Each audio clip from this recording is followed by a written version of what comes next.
These two kinds of knowledge. In all the Vedas, and Chand and Nirukta and Jyotish and Vyakaran,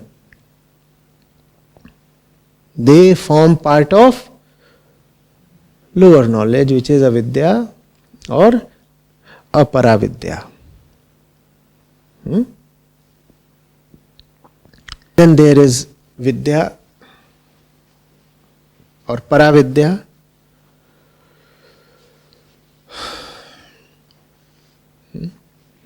Its characteristic is that it leads to akshar,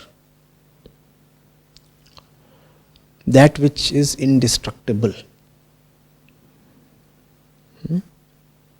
Real vidya leads you to that which is immortal, timeless, indestructible, akshar. Akshar means prone to destruction. Akshar means that which time cannot destroy. Well, those were the days, the king needed to be told of only these two levels of knowledge. Times have changed. I need to talk of a third level, which is below, way below avidya. And most of us are well versed only in that kind of knowledge.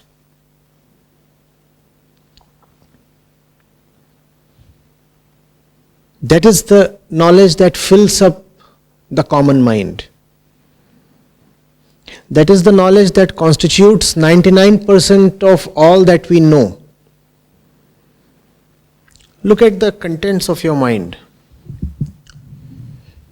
Are the contents coming from books of wisdom? You can read the Vedas as generally representing wisdom literature. So what is Angiras saying? Angiras is saying lower knowledge consists of wisdom literature and Jyotish and grammar and poetry and all these things. Getting it? So all that is lower knowledge. Books of wisdom, right? And yes, astrology and grammar and... But what proportion of the contents of our mind actually comes from books of wisdom?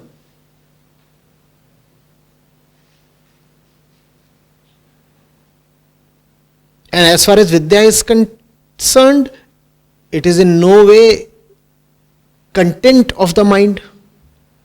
But the mind is indeed carrying content. Where is that content coming from? Vidya cannot be stored in the mind. Avidya is that which comes from worldly disciplines. In those days, these were the worldly disciplines. Kalp, Vyakaran, Nirukta, Chand, Jyotish. Today you have other worldly disciplines as well. All the departments and stuff you have in the universities. Tell me how much of your mental content is coming either from books of wisdom or from things the universities teach you. What proportion? Give me a number, please. You keep thinking of a lot, right? And you say you know a lot. All this that you know of, how much of it is coming from books of wisdom or the university curriculum? How much of it? 5%? I might be exaggerating. 5%? Where does the remaining 95% come from? And therefore I propose to have another layer of knowledge. Far, far below avidya. Most of the content of our mind is not even avidya. Vidya cannot be the content of mind. and the content that we carry is not even avidya. It is something absolutely special. It comes from no university. It comes from no book of wisdom. It comes from neither from contemplation nor from reflection. It comes from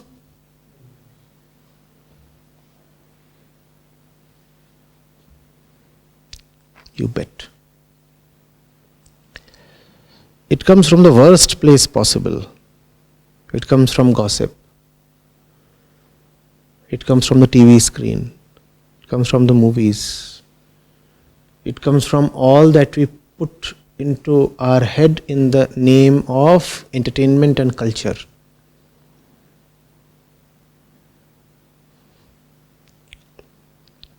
But such is the standard of this conversation, such is the sublime setting of this conversation, that the Rishi need not talk of that third and bottommost level of knowledge.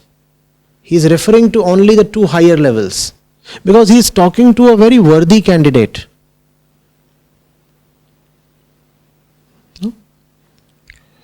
For example, if I am sitting next to an accomplished driver, I tell him, please change the gear. I need not tell him, press the clutch first and then change the gear. All that I say to him is, change the gear. It is understood that he will know that if the gear is to be changed, then the clutch pedal needs to be pushed first. A lot of things can be happily left unsaid when you are talking to a worthy listener, no? And that's the delight of the speaker when he is talking to a deserving audience. He need not say a lot of things. He can just take them as understood. Here, the sage can rightly take as understood and discarded the bottommost level of knowledge. It is not even knowledge, but I am forced to call it knowledge because that's how we take it. We do take it as knowledge, don't we? All the nonsense that enters our mind from the various kinds of social and other influences, we don't really call it nonsense. We value it as knowledge. In fact, all our values are coming from all the wrong places. If the value system itself is coming from the wrong places, how will you value the right thing? Therefore, you cannot even admonish somebody for not valuing the right thing. Not getting it.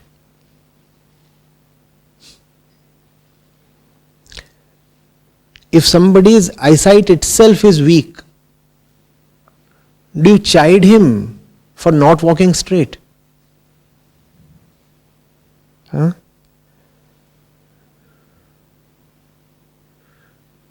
If a tailor has a wrongly calibrated measuring tape, what do you accuse him of? Wrong measurement? But he hasn't measured wrongly. His problem is that his measuring tape itself is wrongly calibrated. That's the utter danger with having a wrong value system. We do not know what is really valuable, and all the wrong things have been fed to us as valuable. And to varying extents, each person has internalized those values. Therefore, things that have absolutely zero value, things that are absolutely rubbish, keep on occupying important places in our minds and therefore in our lives. Stuff that you would never value at all if you were not so heavily conditioned comes to become the center of your life. And when you are asked, but why is this important? You have no answer. You just say, but it is. ऐसा ही होता है. The moment somebody comes to a point in discussion where he is left with just this line, but that's how things happen, but that's how it is supposed to be. But that's the way the world runs. You know that the fellow is heavily conditioned and doesn't even want to acknowledge that. He has no answer as to why such a thing must be important, why such a thing must be done. All that he can say is, but that's the way things run. That's the way things run.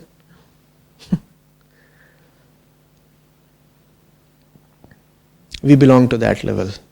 And therefore, no Angiras would meet us.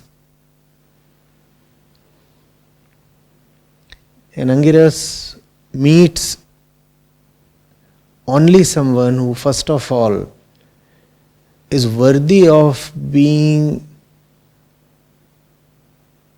lectured in avidya at least. Most of us are not fit candidates even to receive avidya. Avidya is a big thing. Do you know what avidya comprises of? Repeat to yourself. All the wisdom literature and all the university curriculum. That's avidya. How many of us live by that?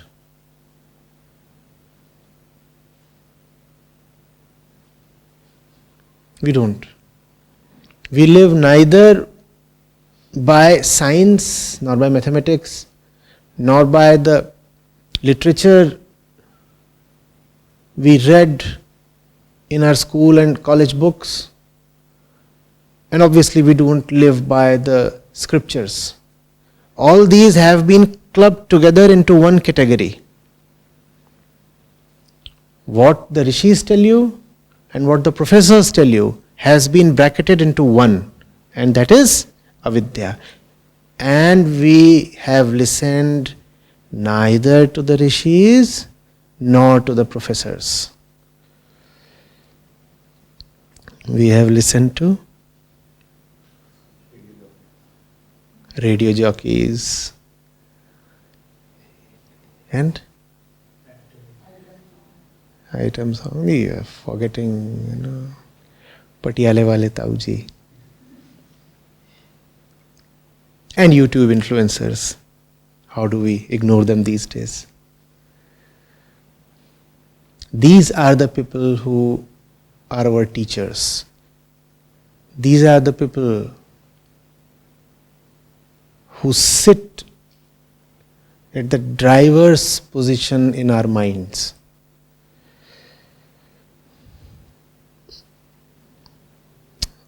They run us. They drive us as slave drivers.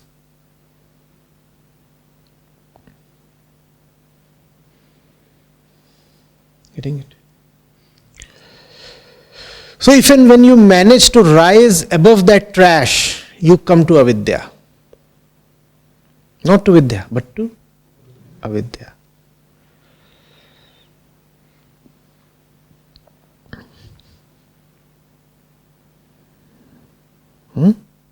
All the worldly knowledge and all the knowledge in the scriptures.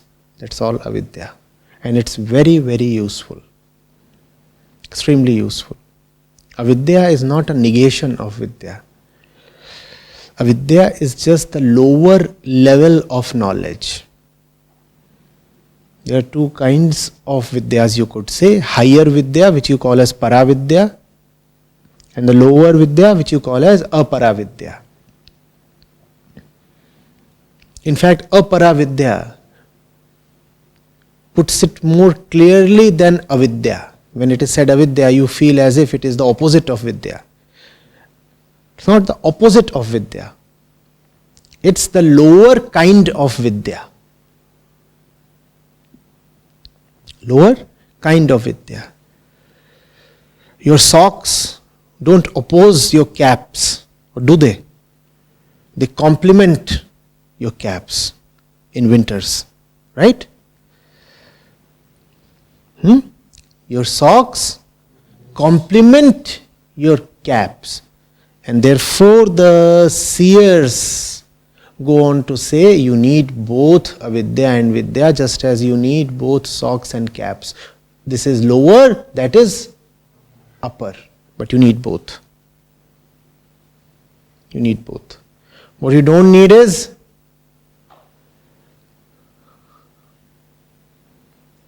that ugly and shattered shoe called worldly knowledge.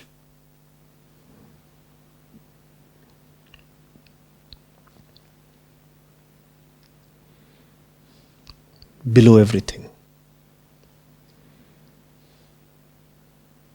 Not worthy of being worn.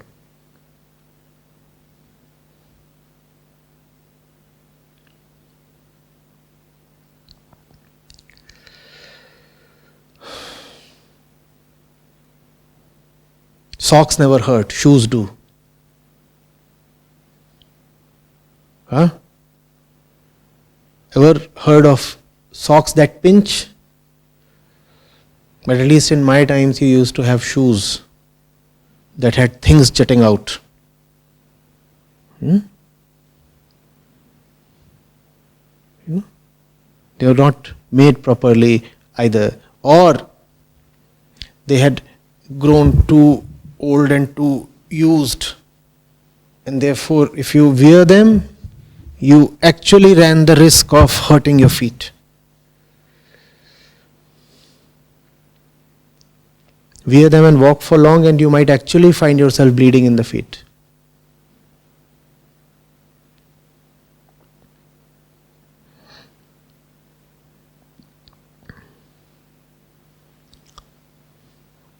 Throw that shoe away.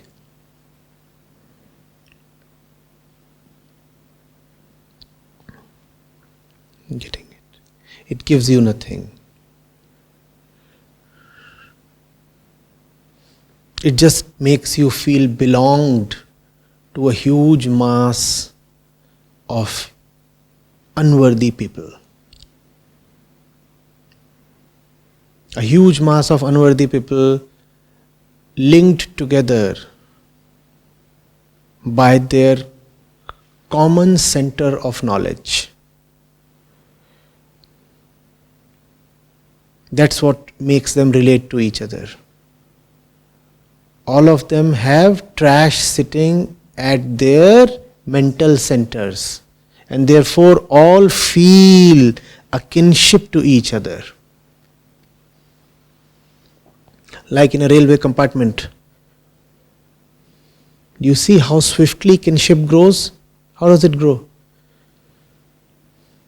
2 or 3 people are discussing some nonsense, and 3 more will join in, and then probably 3 more. What connects them? What makes them relate to each other? Nonsense. And that's the benefit that nonsense gives you, and that's why you remain steeped in nonsense. It helps you feel connected to a lot of people and therefore secure. He talks nonsense, he talks nonsense, he talks nonsense, and therefore if I talk nonsense, I'll belong to the family. Happy big family. Feels so warm and cozy, Whereas if you shed nonsense, the doors of this happy family are closed on you. And then there is insecurity. And then it requires courage and faith. Most people don't prefer that. Therefore, the family of nonsense is huge. And a family of nonsense has a lot of members.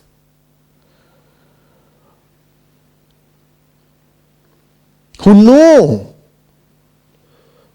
that nonsense is nonsense. and still don't dare to walk out. They are in the family not because they love nonsense, but because they don't have the guts to walk out. So very unhappily they stay in the happy family.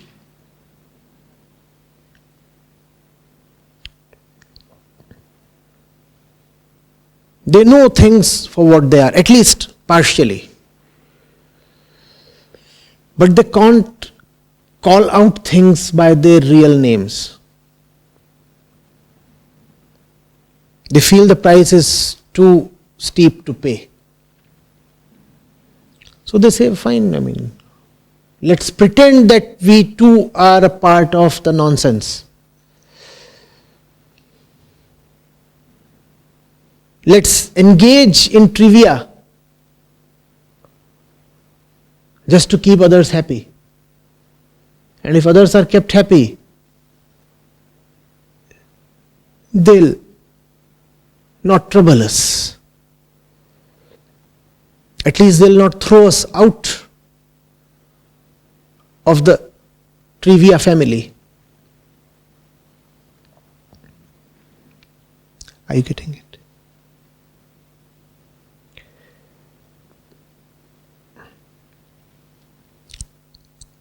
The only problem with that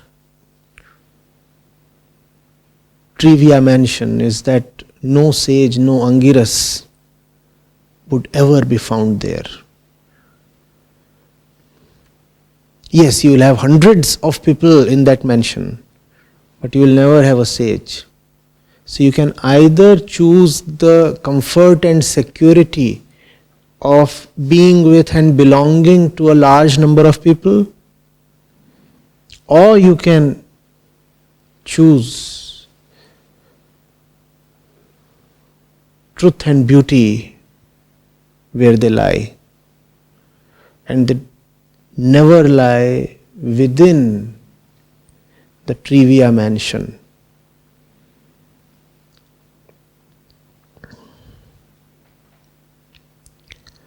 Are you getting it?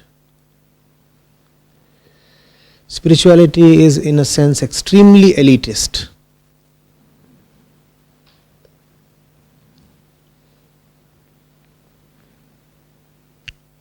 Not for the swarming populations.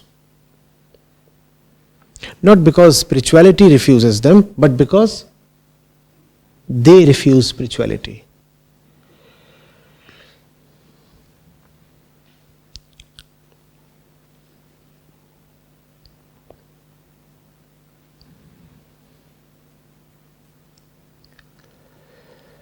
Getting it? It is dangerous to even passively participate in nonsense. That you are not actively participating is no excuse. That you are only intermittently participating is no excuse.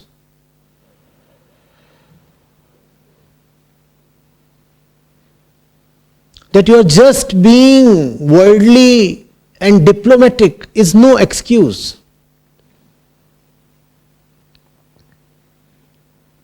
That you are with them just to tick the boxes is no excuse. Passive participation is not much better than active participation. In fact, in your passive participation, now you are guilty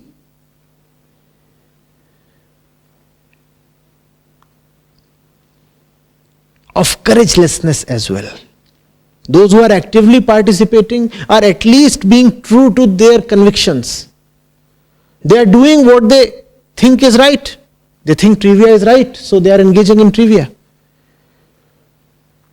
But if you are someone who knows somewhere that trivia needs to be abhorred and are still participating actively or passively, then you are guilty of the worst kind of cowardice.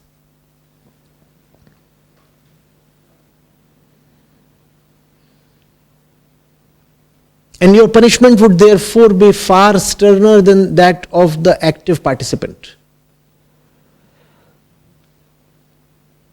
You knew that you should not have been there, and yet you were found there. You cannot be excused. You knew.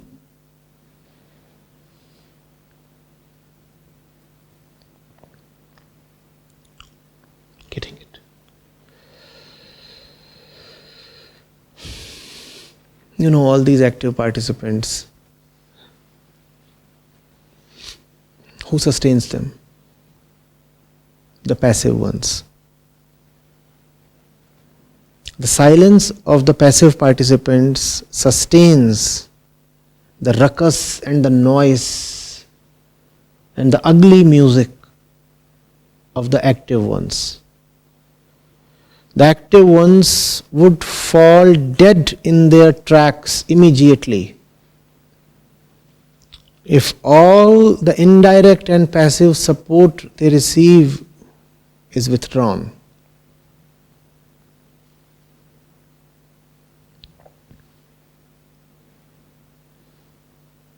Cooperation is cooperation, even if it's passive. Is it not? You will have to refuse cooperation. You will have to stop balancing things out. You will have to stop apportioning them a part of your life and mind. You cannot say, 26 days of the month, I belong to the right thing, but just 4 days let me escape away to trivia. You cannot be pardoned. 4 days is just too much. 4 hours is too much.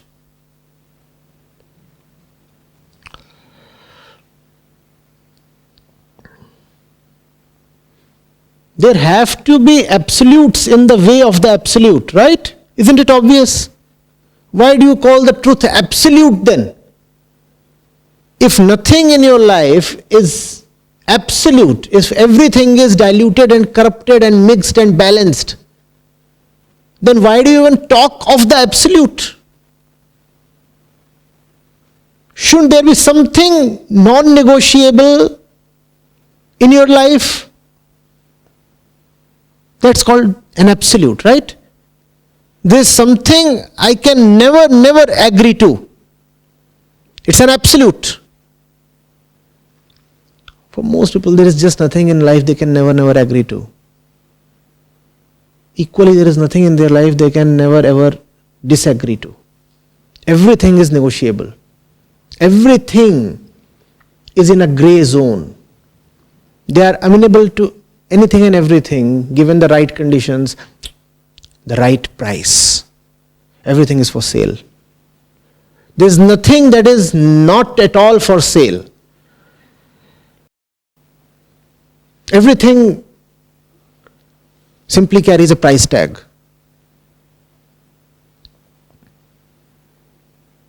The price tag can be very steep. The number can be very high. Still, it's up for sale. This won't do. If there is nothing in your life that can never be compromised, you are dangerous.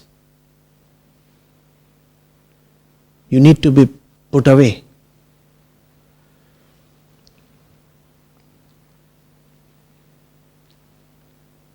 Unless there is something that is dearer to you than even life, you are not alive. There must be something for which you are prepared to happily die.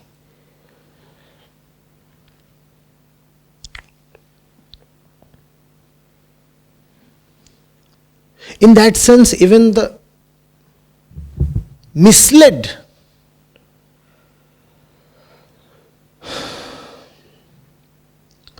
religious fanatic is better than the well-adjusted common man. And I say this with due deliberation. at least the religious fanatic has something bigger and higher than his mortal pleasures. He at least has an ideal. He at least has the courage to sacrifice.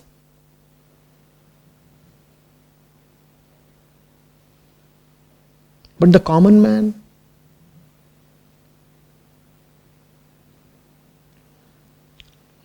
all that he has is the body. Give me happiness, give me pleasure, give me comfort, give me a nice, cozy body to lie upon and sleep with.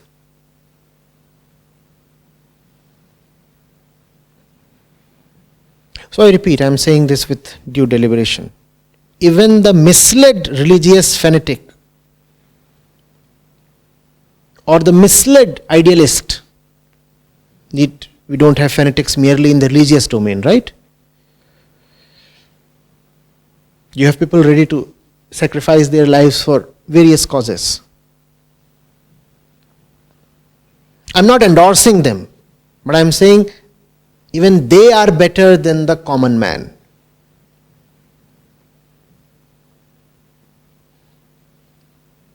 They have something here. They at least have courage. How much courage does the common man have?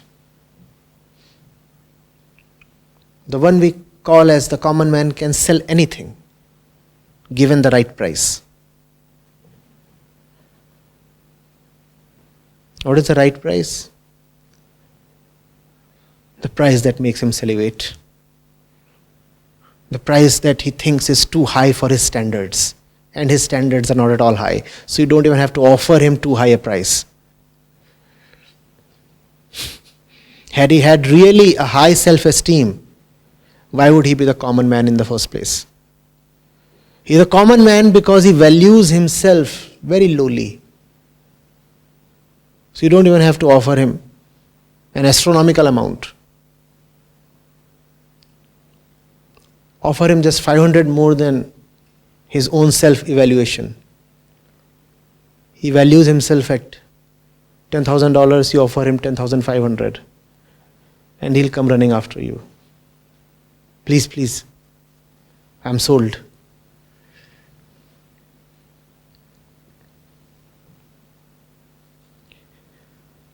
Are you getting it? All this would make no sense to the residents of the domain of the third kind of knowledge. What do we call it? There is higher, there is lower, and then there is basement knowledge, gutter knowledge, sewer knowledge. What do we call it? Because higher and lower are taken. So something far lower than the lowest has to be coined or invented. Gutter knowledge. It still does not quite convey the stink. But for want of a better word, until we coin a better word, let's manage with this. Gutter knowledge. Grave knowledge. There is too much gravity in it. I need something that conveys both the lowliness and the trivia. Grave is not a trivial thing, or is it? So, no.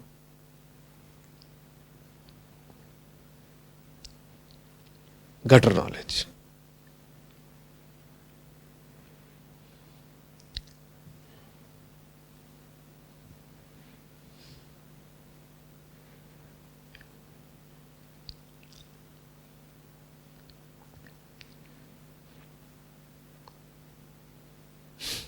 Vidya and avidya both are things of the skies.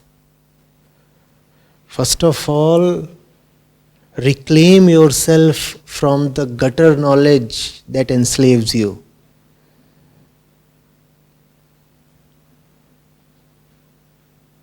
I should be doing that, he should be doing this, this is the good life, now is the time, you should have that, he has so much. The society means this, the country means that, the religion means this. If you do this, you are a good man. If I do this, I am a bad man. This is gutter knowledge.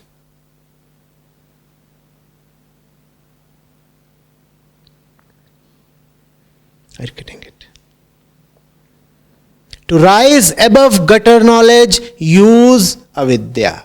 That's the purpose and utility of avidya. The Upanishads talk of avidya very highly. They say that if you do not have avidya, you will fall in a very dark hole. Now you know why? Because if you do not have avidya, what will you have? Gutter knowledge. And you just cannot totally avoid gutter knowledge because man is born in a gutter. So being born in gutter, it is obviously likely that gutter knowledge will find its way into you. The kid, by the time she is 5, already has tons of gutter knowledge. Go and talk to any 5-year-old. You will see what I am saying. Talk to a 5-year-old and be astounded by the depth of gutter knowledge she already has.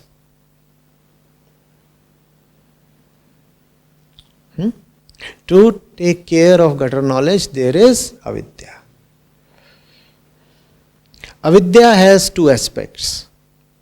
Worldly, which we can broadly call as science. It could be the material sciences or the social sciences. So there is science and there is spirituality. Right? There is science and there is spirituality. Both of these things are missing from the minds of the common man because he has gutter knowledge. This is the hallmark of gutter knowledge. It will have neither science nor spirituality. And this is the hallmark of the gutter person. His words, his convictions, his values will correspond to neither science nor spirituality. It's coming from an altogether different place. Gutter.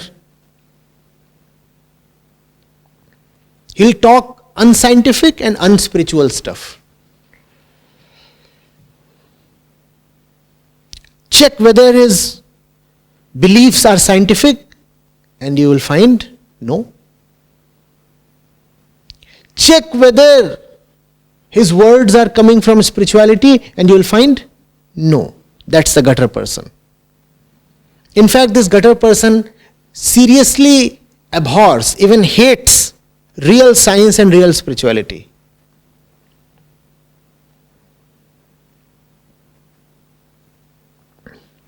To the scientist, he will say, oh, you are just materialist. You do not know that there are mystical energies as well. So he does not like the scientist. To the spiritual person, he will say, you are not quite practical. You are just taking an extreme position.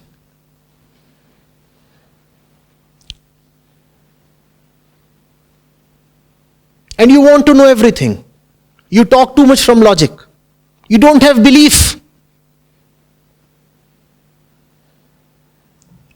It's a strange thing.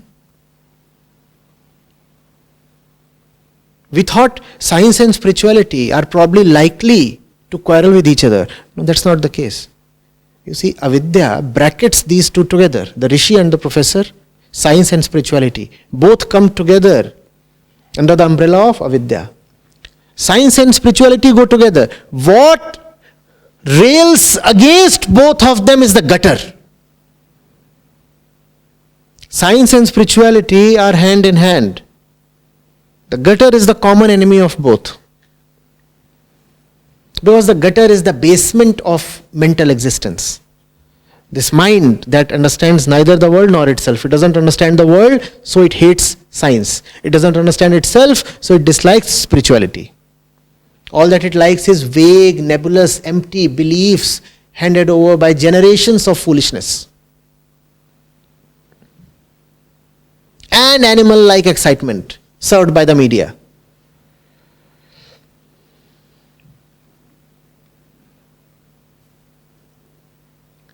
That's what it likes, the gutter.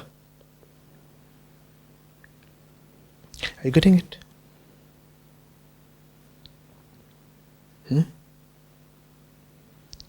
So now you know why avidya is important. Now you know why you must know how things are, why science is important. Now you must know how things inwardly are, why spirituality is important. If you don't have this, then all that you have is the gutter. And the gutter is a default. Avidya has to be learnt. Gutter comes to you on its own. In some way we are born from the gutter into a gutter. The first gutter, and I again say this with both an apology and due consideration, the first gutter is the mother's womb. Because that's what gives you the physical body. And the physical body is the house of all conditioning. And so, I with all deliberation call it the gutter.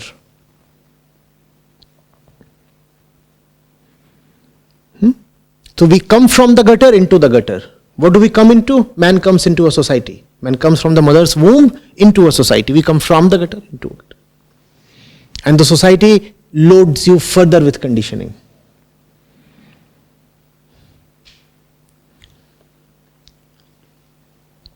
The gutter is the default.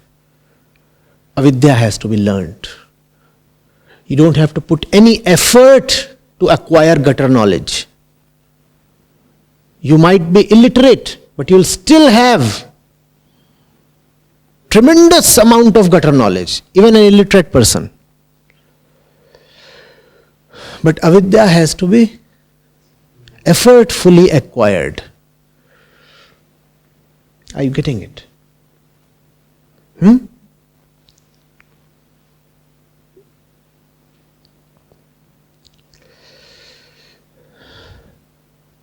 Then Vidya.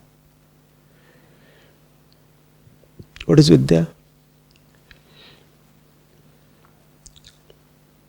The purpose of avidya is to prepare you for Vidya. It's obvious. There is lower knowledge, then there is higher knowledge. The lower one is obviously meant to prepare you for the higher one. Why is avidya needed before you venture into Vidya? Because with all the gutter beliefs, you just cannot approach Vidya. First of all, you need to be scientific and spiritual to even approach Vidya. And if you approach Vidya, then you move into the one who is indestructible. What does that really mean?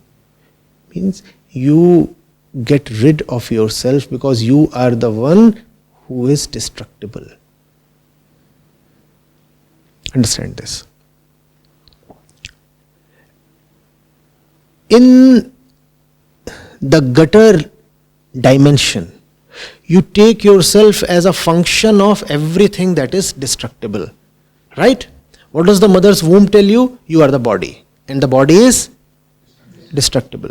You are born and you go to the school, you go to the playground, you meet with your peers, the kids, you go to a community hall, you go to a wedding, you watch the TV, you acquire stuff from your mobile phone. And what is all this making you feel about yourself? You are this, you are that. You are a cool dude. You're a sexy girl. You are an atheist. You are a believer. You are rich, you are poor. So identities upon identities. And all of these, each of these identities, they relate to something that is destructible. That is destructible. Getting it? You relate to these things because you do not know the truth of those things. You take those things as holy, sacred, important. And therefore, you find it respectful and profitable to attach to them. No? There is this concept. It's a great concept. 10 generations of my families have attached to this concept. So I too start respecting to this concept. This concept becomes my identity. This concept becomes my answer to who am I. Whereas this thing is entirely destructible. If I am this thing, then I too am destructible.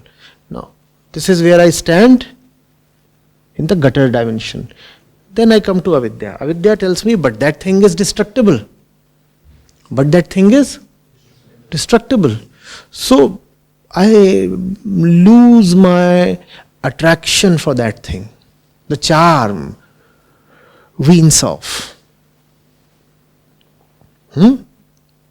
All the romantic notions, they fade away. What am I still left with?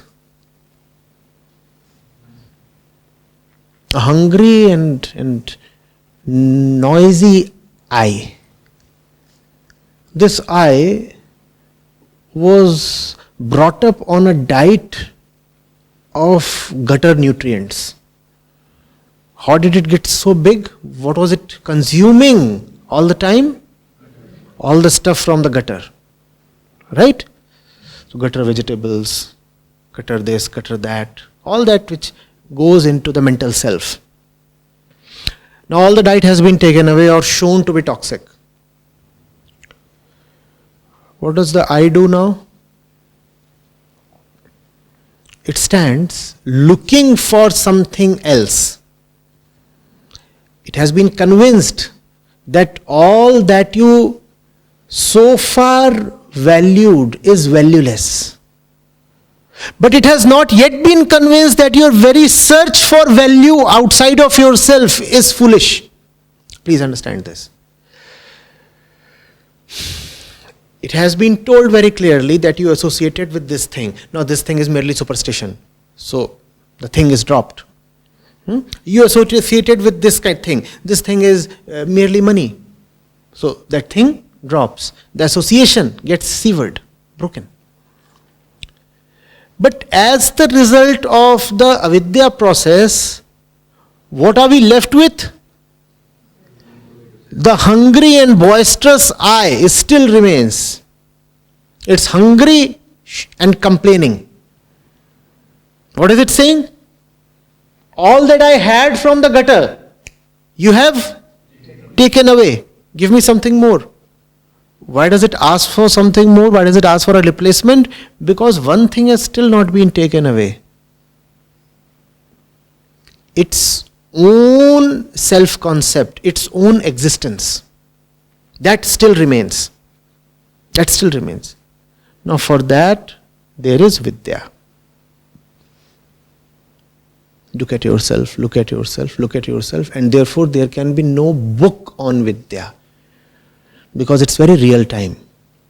You cannot do it on instruction. It's something completely intimate to yourself. Even the teacher can just respectfully and helplessly stand at a distance and watch, because you have to do it.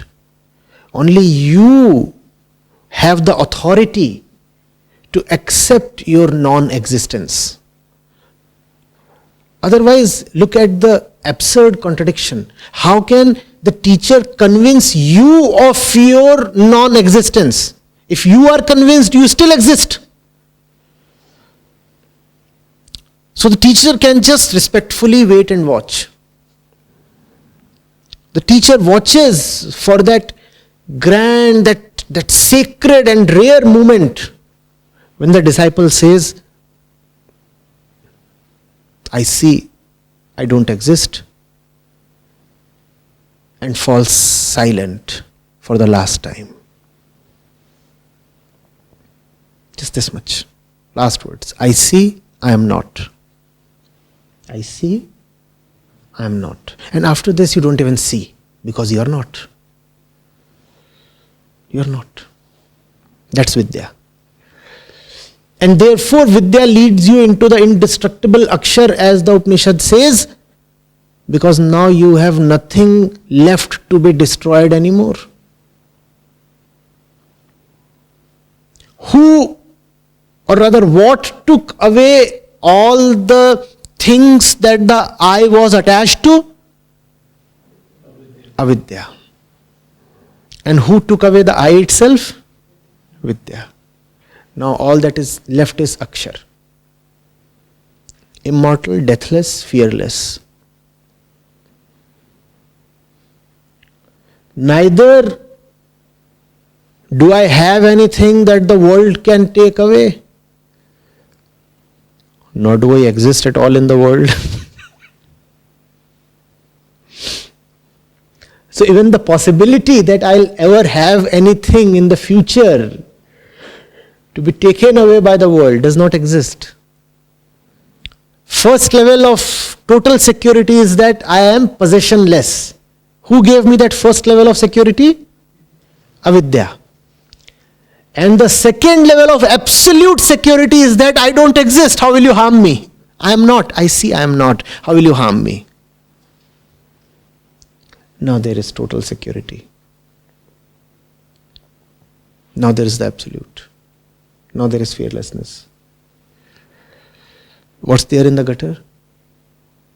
Vulnerability, chaos, fear, insecurity of the worst kind, depression, anxiety, tension. What if he takes away that? Can't sleep properly. What if that is stolen? What if that is hurt? What if that falls? What if that rises? All this is the gutter level of existence.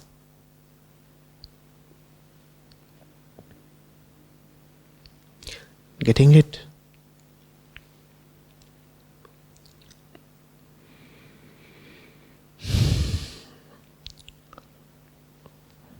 I must say, more topical to us than Vidya and Avidya is the gutter level. Pay attention to that. Vidya and Avidya are both for Shaunak.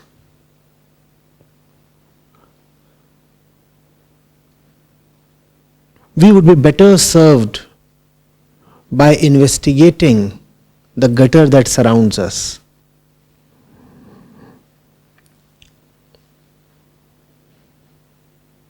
Talking of Vidya or Avidya, of Shaunak or Angiras,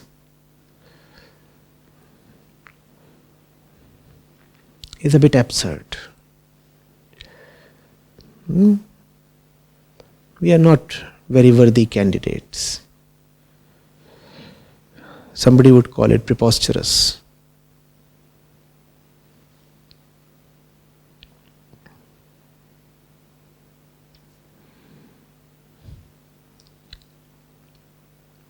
See where your thoughts, your words, your habits, beliefs, they are coming from. See, please see. That's you, that's your life. See why something is important to you. See why you must receive a particular phone call.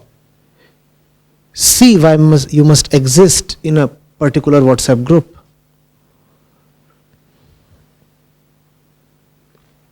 See why you must visit a certain place. See why must you spend time the way you do.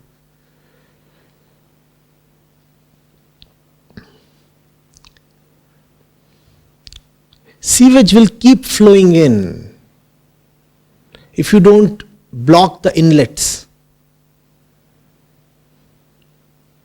You understand? Inlets. From where do you receive all that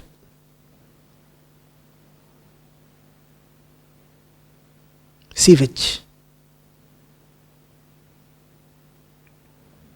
You can't politely let that crap keep flowing in. And why am I letting all the shit come to my mind? because it is, holy shit. It is my Tao's shit.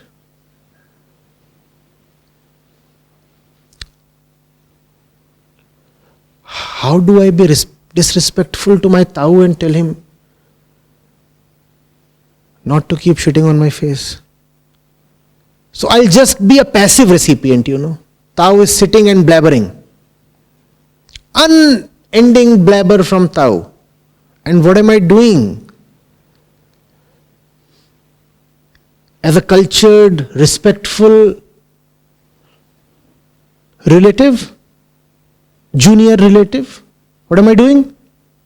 Just passively letting all that flow into me. And what am I saying? Taoji, elderly. I'm not participating. I'm just letting him blabber. You're not letting him blabber. What do you think of yourself? Do you think you will remain untouched, unaffected, uncorrupted by all this that is entering your ears? Not at all. Your passive participation is turning your life into a massive stink. And you think you are so smart. You think you are not participating, you are just letting her or him.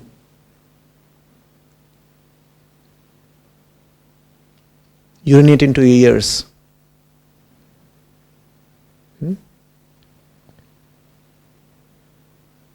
Yeah?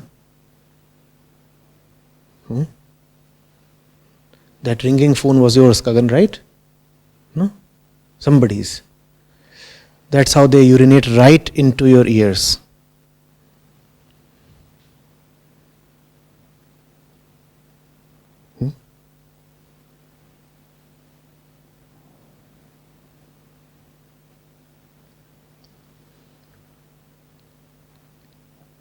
We need a vidya.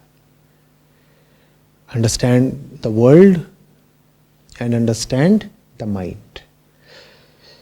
World and the mind are covered in avidya, and that which is at the center of the mind, the ego self, that disappears through vidya. Is it clear? What forms the content of the mind? The world and your self-concept. Both of these are addressed in the domain of avidya. And that which is at the center of the mind, the I, that gets deleted in the process of vidya. And then what remains is the real you. The real you without you.